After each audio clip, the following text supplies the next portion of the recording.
Hello. देखिएगा, कल हमने जो है एसिड्स की प्रॉपर्टीज़ के बारे में स्टडी कर लिया था। हमने स्टडी कर लिया था पीएच की वैल्यूज़ के बारे में स्टडी कर लिया था, पीएच के कॉन्सिक्वेंसेज स्टडी कर लिए थे। और देखिए, आज हम लोग पढ़ने वाले हैं अपना chemicals from the common salt. जो हमारा कॉमन सॉल्ट होता है NaCl, आप उससे कौन कौन से केमिकल्स बना सकते हैं, ठीक है ना, और किस किस तरीके से बना सकते हैं। तो देखिएगा, NaCl सोडियम क्लोराइड को यूज़ करके हम क्या है कि पहले देखिए आप ये समझिएगा, हम NaOH बना सकते हैं। NaOH होता है बेसिकली, आपको खैर पता है कि NaOH जो है वो कॉस्टिक सोडा है, जिसका जो केमिकल नेम है वो सोडियम हाइड्रोक्साइड है, NaOH। हालांकि मैंने बात पहले भी कर ली है, NaOH सोडियम हाइड्रोक्साइड, जिसे हम कॉस्टिक सोडा के नाम से भी जाना करते हैं। तो देखिए, ये आप कैसे बना सकते हैं। देखिए, NaCl को आप वाटर में जो है मिक्स कर लीजिए, मतलब बेसिकली आप वाटर में उसका सॉल्यूशन बना लीजिए, ठीक है ना। और वाटर में सॉल्यूशन बनाने के बाद आप एक काम करिए कि उसके अंदर आप इलेक्ट्रिसिटी फ्लो कर दीजिए, ठीक है ना। NaCl और H2O, NaCl और H2O यानी कि सोडियम क्लोराइड, जो आपका कॉमन सॉल्ट है, जो आप किचन में यूज़ करते हैं, वही है। तो अगर आप वाटर में उसको मिक्स कर लेते हैं तो इस सॉल्यूशन को कहा जाता है ब्राइन। ध्यान रखिएगा, ब्राइन, BRINE। उसके बाद आप इलेक्ट्रिसिटी उसके अंदर जब फ्लो करते हैं तो क्या होता है कि उससे बनता है NaOH, साथ में Cl2, साथ में H2। देखिए, इस रिएक्शन के बाद एक तो एल्कली मिलता है और एक क्लोरीन मिलती है, ठीक है ना। मतलब जो मेजर कंपोनेंट्स हैं, जो मेजर सब्सटेंसेज हैं, वो हैं NaOH और Cl, ठीक है ना, मतलब कि क्लोरीन। तो क्योंकि देखिए क्लोरीन मिल रही है और साथ में एक एल्कली मिल रहा है, इसीलिए इस प्रोसेस को क्लोर एल्कली प्रोसेस भी कहा जाता है। ध्यान रखिएगा, क्लोर एल्कली प्रोसेस, क्योंकि क्लोरीन भी मिल रही है और एल्कली मिल रहा है, that's why this is said to be the chlor alkali process. याद रखिएगा ये चीज़, ठीक है। अब देखिएगा, ज़रा समझिएगा। तो NaCl को यूज़ करके देखिए, एक तो हमने 3 कंपाउंड यहीं बना लिए। अब ये जो NaOH बना है, इस NaOH को आप फर्दर यूज़ कर सकते हैं डिटर्जेंट्स बनाने में, सोप्स बनाने में, पेपर इंडस्ट्रीज़ में, ठीक है ना, फाइबर इंडस्ट्रीज़ में, बहुत सारे तरीके से आप इस NaOH को यूज़ कर सकते हैं, जो कि देखिए हमने यहाँ पर मेंशन किया हुआ है, ठीक है। इसके अलावा देखिए, जो Cl2 है, क्लोरीन, इस क्लोरीन को यूज़ करके देखिए आप क्या कर सकते हैं। तो आप वाटर का ट्रीटमेंट कर सकते हैं। जैसे एक्चुअली जो क्लोरीन है वो एक डिसइंफेक्टेंट होता है, वो बैक्टीरिया को किल कर देता है। तो जब हम लोग, जैसे जो देखा होगा ना आपने, बहुत सारे प्यूरीफायर्स होते हैं, RO वाटर प्यूरीफायर्स जो होते हैं, जो हाई स्केल पर वाटर को प्यूरीफाई करते हैं, तो वो लोग ना अपने वाटर में थोड़ा सा क्लोरीन भी ऐड कर देते हैं। क्लोरीन ऐड करने का मोटो यही होता है कि उसमें जो बैक्टीरिया प्रेजेंट है उनको ये किल कर देता है, ठीक है ना। इसके अलावा जो गाँव में वेल्स होते हैं, कुएँ होते हैं, वहाँ पर लोग टाइम टाइम पर उसके अंदर, उसके पानी के अंदर या तो पोटेशियम परमैंगनेट का फॉर्मूला होता है KMnO4, KMnO4, पोटेशियम परमैंगनेट या फिर chlorine Cl2 time to time उसमें डालते रहते हैं, क्योंकि ये दोनों ही जो है वो बैक्टीरिया को किल करने की स्ट्रेंथ रखते हैं। ये दोनों ही डिसइंफेक्टेंट हैं, ये उसमें से इन्फेक्शन ख़त्म कर देते हैं बैक्टीरिया का, ओके। उसके अलावा देखिए, जो हाइड्रोजन है, हाइड्रोजन के तो खैर बहुत सारी यूजेज़ हैं। आप हाइड्रोजन को फ्यूल की तरीके से यूज़ कर सकते हैं, फर्टिलाइज़र्स की तरीके से यूज़ कर सकते हैं। तो इस तरीके से इनका आप बहुत वाइड रेंज में यूज़ कर सकते हैं। इसके अलावा और भी कंपाउंड्स बनते हैं, देखिएगा ज़रा, NaCl को यूज़ करके बहुत और भी कई सारे कंपाउंड्स बनते हैं। देखिए, NaCl को यूज़ करके हमने अभी अपना क्लोरीन बनाया था। अब इस क्लोरीन को फर्दर यूज़ करके हम बना सकते हैं ब्लीचिंग पाउडर। ब्लीचिंग पाउडर जो होता है वो एक ऐसा सब्सटेंस है जिससे कि आप बहुत सारी चीज़ों को ब्लीच कर सकते हैं। ब्लीच करने का मतलब होता है रंग उड़ाना, ठीक है ना। तो आप कपड़ों के रंग, देखिए जैसे मान लीजिए कि आपके पास कोई भी ब्लू कलर का जीन्स है, आप उसे ब्लैक करना चाहते हैं, तो आप उसे सीधा ब्लैक नहीं कर सकते, ठीक है ना। आपको क्या करना होगा, पहले उसको आपका रंग ख़राब करना होगा, आपको पहले उसका रंग उड़ाना होगा। तो उसके लिए पहले आप उसे ब्लीचिंग पाउडर में डालेंगे, जिससे कि उसका जो कलर है वो ख़राब हो जाएगा, उसका रंग उड़ जाएगा। उसके बाद आप उसे ब्लैक कर सकते हैं, पहले ब्लैक नहीं कर पाएंगे। तो जो Cl2 अभी हमने ऊपर बनाई थी, उस Cl2 को आप यूज़ करके ब्लीचिंग पाउडर बना सकते हैं। कैसे बनाएंगे, देखिए आपके पास ये लाइम वाटर है, आपको पता है लाइम वाटर क्या होता है, ठीक है ना, जिसे हम लोग स्लेक्ड लाइम भी कहते हैं, और इसका जो केमिकल नेम है वो है कैल्शियम हाइड्रोक्साइड।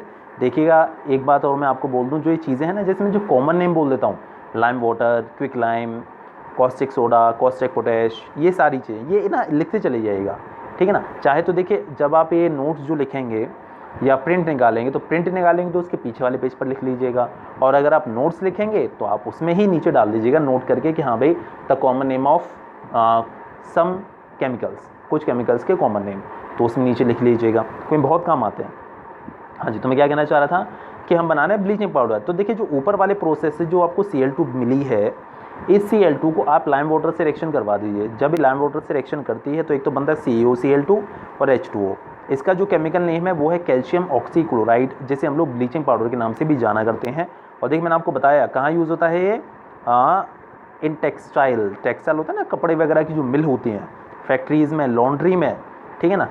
और डाइज़ की तरीके से, डाई मतलब कि कलरिंग ऑफ द मटेरियल की तरीके से, उसके अलावा डिसइंफेक्टेंट की तरीके से। देखिए क्लोरीन के जितने भी कंपाउंड्स होते हैं, जितने भी, उन सबको आप एज डिसइंफेक्टेंट यूज़ कर सकते हैं। तो वही देखिए यहाँ पर लिखा हुआ है, ठीक है।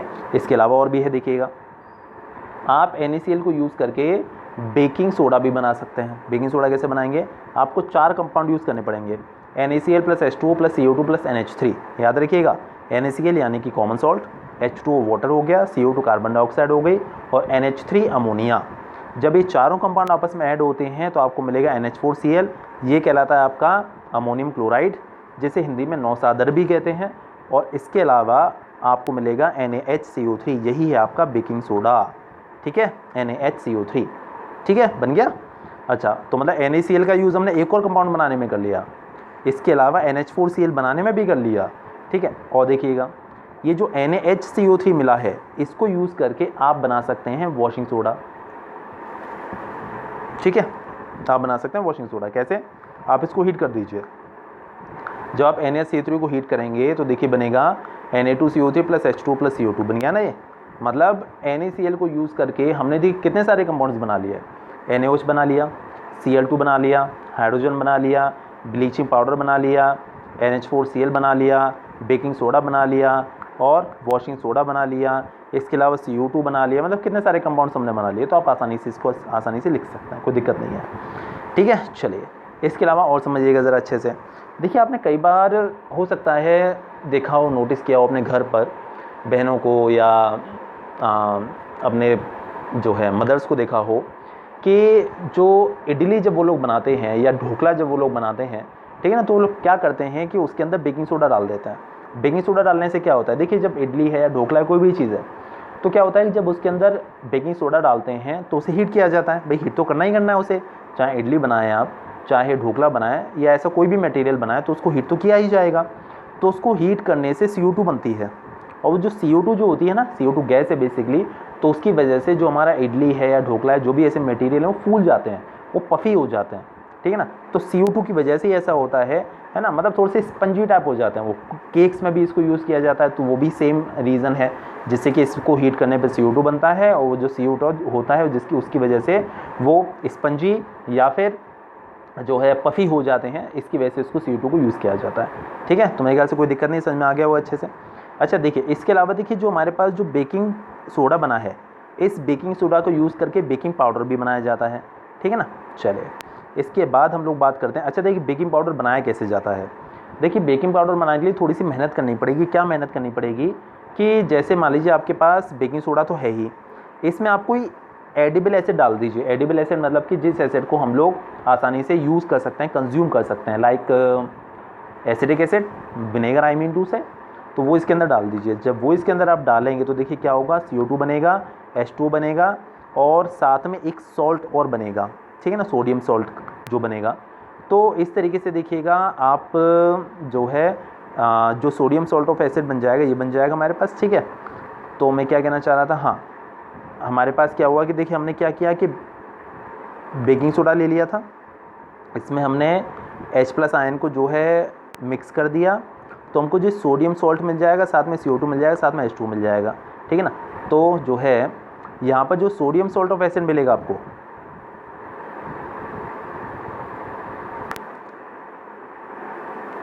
देखिए आप एक काम करिएगा, अगर आपको बेकिंग सोडा या बेकिंग पाउडर के बारे में बोल दिया जाए, ठीक है ना, क्या कहना चाह रहा हूँ, बेकिंग सोडा और बेकिंग पाउडर, तो आप उन दोनों को अलग अलग मत लेके चलिएगा, ठीक है ना, फॉर्मूला के बतौर। वैसे तो देखिए थोड़े अलग होते हैं दोनों। यहाँ पर जो सॉल्ट बन जाता है, वही जो सॉल्ट बन गया हमारे पास, उसकी हेल्प से आप अपना बेकिंग पाउडर जो बना सकते हैं। लेकिन अगर अलग अलग बोल दिया जाए, आई मीन टू से कि अगर फॉर्मूला के बारे में बोलते हैं आपसे, या तो बेकिंग सोडा का फॉर्मूला बोल रहे हैं, बेकिंग पाउडर का बोल रहे हैं, तो आपको सेम ही चीज़ लिखनी है, और वो आपको लिखनी है NaHCO3, बस ये समझ लीजिए आप, ठीक है, NaHCO3, भूलिएगा नहीं ये बात, ये आपका बेकिंग सोडा बेकिंग पाउडर दोनों ही यही है, ओके। इसके बाद देखिएगा, अभी हमने बात की थी वॉशिंग सोडा के बारे में, जो कि होता है Na2CO3। देखिए वॉशिंग सोडा का रियल फॉर्मूला ये नहीं होता, मैं आपको हकीकत बताऊँ, वॉशिंग सोडा का रियल फॉर्मूला ये नहीं होता, इसमें साथ में 10H2O और प्रेजेंट होता है।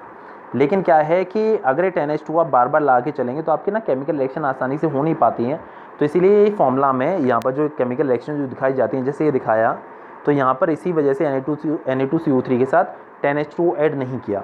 लेकिन अगर आप बनाएंगे, ठीक है ना, मतलब बाकायदा आपको वॉशिंग सोडा बनाना है, तो आपको क्या करना पड़ेगा कि जो Na2CO3 आपको मिला है, इसके बाद इसमें आपको 10H2O प्लस करने पड़ेंगे, तब आपका रियल वॉशिंग सोडा बन पाएगा, जो कि होता है Na2CO3.10H2O।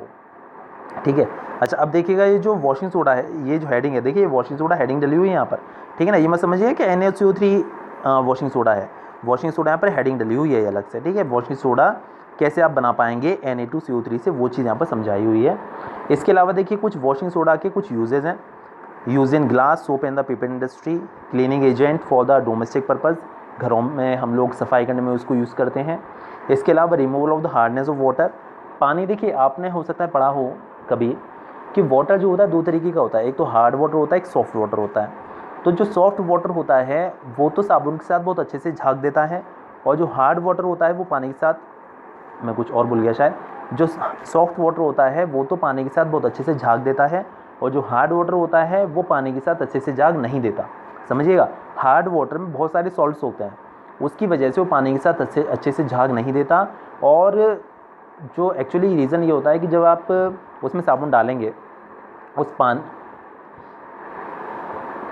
क्या, leave again, I am saying again.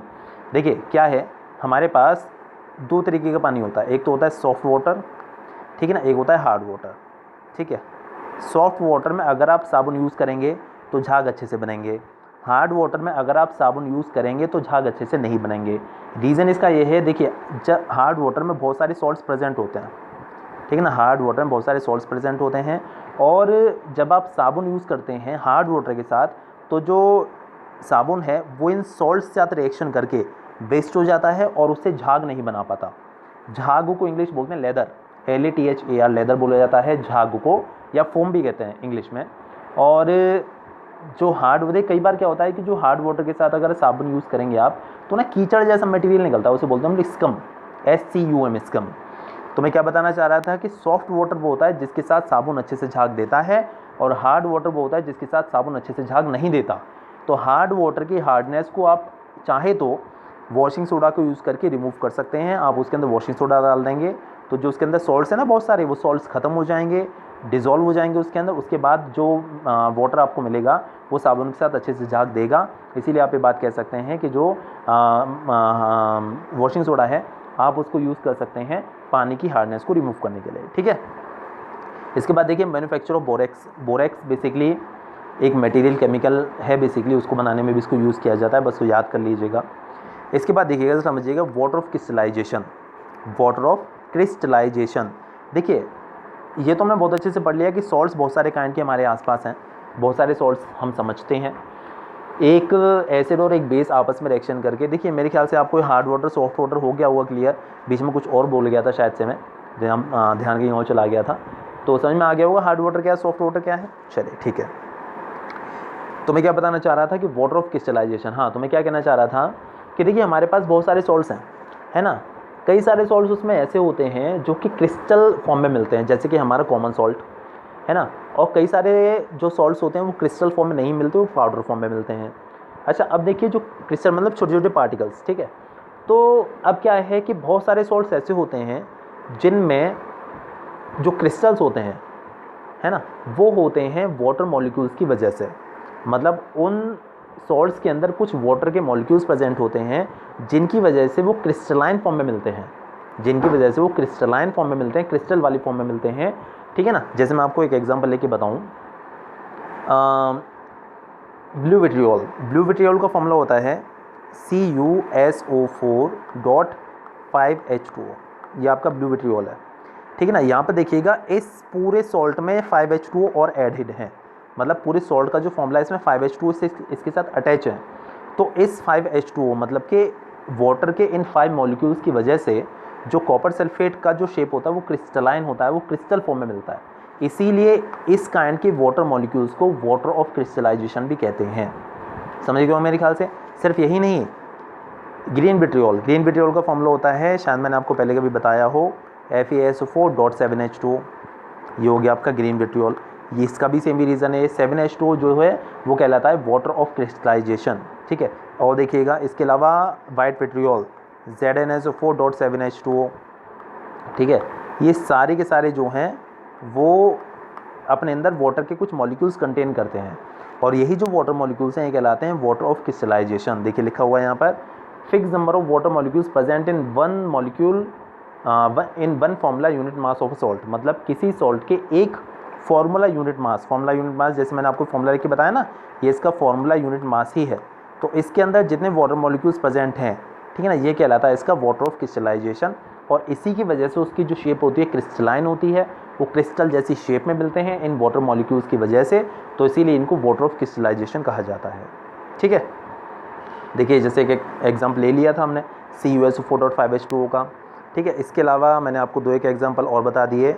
इसके अलावा और देखिएगा, जैसा समझिएगा हमारे पास देखिए क्या है कि आपने देखा होगा कि जो कई सारे लोगों के जो बोन्स फ्रैक्चर हो जाते हैं तो उसके ऊपर प्लास्टर किया जाता है। तो जो प्लास्टर करने के लिए जो मटेरियल यूज़ किया जाता है उसे बोलते हैं POP मतलब प्लास्टर ऑफ पेरिस, ठीक है। प्लास्टर ऑफ पेरिस का फॉर्मूला जो होता है वो होता है कैल्शियम सल्फेट हेमीहाइड्रेट।